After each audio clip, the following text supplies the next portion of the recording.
म्हाडा फ्लॅटचं खरंच सामान्य माणसासाठी आहेत का, की फक्त पैसेवाल्यांचा खेळ? म्हाडा नाव ऐकलं की सामान्य माणसाला एक आशा वाटते, आपलंही एक घर होईल.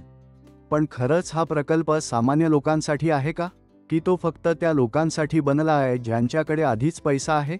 आज आपण बोलणार आहोत म्हाडा फ्लॅट्समध्ये सामान्य माणसाला कोणकोणत्या अडचणींचा सामना करावा लागतो आणि का हे स्वप्न हळूहळू भार बनत चालले.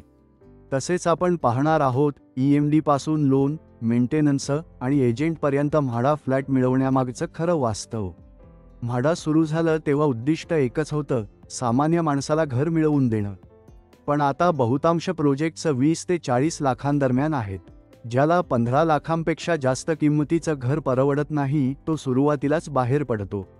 प्रोजेक्टचे रेट इतके वाढले आहेत की 15 लाखांच्या आत घर मिळणं जवळपास अशक्य झाले. फ्लॅटसाठी अर्ज करायचा म्हटलं की सर्वात आधी EMD म्हणजे अर्नेस्ट मनी डिपॉझिट, अनामत रक्कम. 15 ते 20 हजार अनामत रक्कम आणि सुमारे 1000 रुपये फॉर्म फी. आणि जर तुम्ही 3 प्रोजेक्टसाठी अर्ज केलात तर तिप्पट खर्च. लॉटरी लागली नाही तर पैसे परत येतात, पण काही वेळा ते परत यायला आठवडे किंवा महिने लागतात. काही वेळा तर म्हाडा ऑफिसची चक्कर मारावी लागते. म्हणजेच छोट्या पगाराच्या माणसासाठी ही एक मोठी आर्थिक झळ ठरते. बहुतांश म्हाडा फ्लॅट्स अंडर कन्स्ट्रक्शन असतात. पोझेशन मिळायला 2 ते 5 वर्ष लागतात. पण EMI लगेच सुरू होते. म्हणजे घर अजून तयार नाही, पण हप्ता सुरू आणि त्यातच सध्या राहत असलेल्या घराचं भाडं सुद्धा द्यायचं. रेंट अधिक EMI बरोबर दुहेरी ताण. सामान्य माणूस या आर्थिक भाराखाली अक्षरशः चिरडला जातो. लोन मिळणं पण सोपं नसतं. बँकांची प्रक्रिया लवकर होत नाही, डेव्हलपरकडून सहकार्य मिळेल याची खात्री नसते आणि म्हाडाकडून वेळेचं बंधन असतं.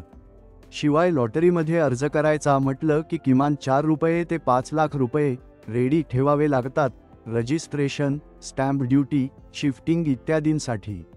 सामान्य कुटुंबासाठी ही रक्कम जमवणं म्हणजे एक मोठं आव्हान ठरतं. म्हाडाच्या इमारतींचं मेंटेनन्स सुद्धा खूप जास्त असतं. महिन्याला हजारो रुपये द्यावे लागतात आणि काही ठिकाणी सुविधा नीट मिळतही नाहीत. जो फ्लॅट अंडर कन्स्ट्रक्शन आहे तो मिळेपर्यंत त्याचा वापर करणंही शक्य नसतं.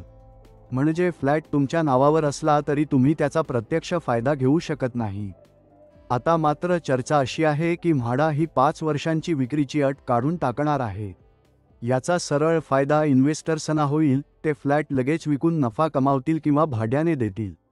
पण ज्यांच्याकडे खरंच स्वतःचं घर नाही त्यांना मात्र घर मिळण्याची संधी आणखीनच कमी होईल. म्हणजेच इन्व्हेस्टर्स श्रीमंत होतील आणि सामान्य माणूस अजूनही घराच्या प्रतीक्षेत राहील. सगळ्यात त्रासदायक गोष्ट म्हणजे संपूर्ण प्रक्रिया, document verification, online application, system errors आणि टेक्निकल ग्लिचेस. अनेक वेळा लोकांना प्रायव्हेट एजंटकडून अर्ज करावा लागतो आणि त्यासाठी हजारो रुपये अतिरिक्त द्यावे लागतात. काही एजंट्स चुकीची माहिती देतात, अर्ज करताना अनेक चुका करतात आणि शेवटी अर्ज रिजेक्ट होतो, पैसा गेला आणि म्हाडा फ्लॅटसुद्धा मिळत नाही. फ्लॅट मिळेल की नाही याची काही हमी नसते, पण पैसे मात्र नक्की अडकतात. ज्यांच्याकडे आधीपासून घरं आहेत तेही म्हाडामध्ये अर्ज करू शकतात. हे लोक फ्लॅट इन्व्हेस्टमेंट म्हणून घेतात, भाड्याने देतात आणि नंतर रिसेल करून नफा कमावतात. पण ज्यांना खरंच स्वतःचं घर हवं आहे त्यांना लॉटरीमध्ये संधीच मिळत नाही. म्हाडाचं नाव सामान्य माणसासाठी आहे, पण फायदा मात्र श्रीमंतांचा होतो. जर म्हाडा खरंच सामान्य माणसासाठी आहे तर खालील गोष्टी तातडीने बदलल्या पाहिजेत. EMD रक्कम कमी करावी. 15 लाखांपेक्षा जास्त किंमतीची घरे कमी ठेवावीत. अंडर कन्स्ट्रक्शन फ्लॅट्ससाठी EMI सुरक्षा, EMI प्रोटेक्शन द्यावी. मेंटेनन्स कमी ठेवावं. आधीच घर असलेल्या लोकांसाठी मर्यादा घालाव्यात. लेट पोझेशन, म्हाडाने अशा प्रोजेक्ट्सना लॉटरीमध्ये समाविष्ट करू नये जे 6 ते 12 महिन्यांपेक्षा जास्त उशिरा तयार होत आहेत. म्हाडा ही कल्पना चांगली आहे, पण ती आज तिच्या उद्दिष्टापासून दूर गेली आहे. सामान्य माणसाला घर हवंय, इन्व्हेस्टमेंट नाही, स्टेटस नाही, फक्त स्वतःचं छप्पर. व्हिडिओ आवडल्यास लाईक करा, मित्रांसोबत शेअर करा आणि म्हाडाचे नवीन अपडेट्स लगेच मिळवण्यासाठी आमच्या चॅनेलला सबस्क्राईब नक्की करा. धन्यवाद.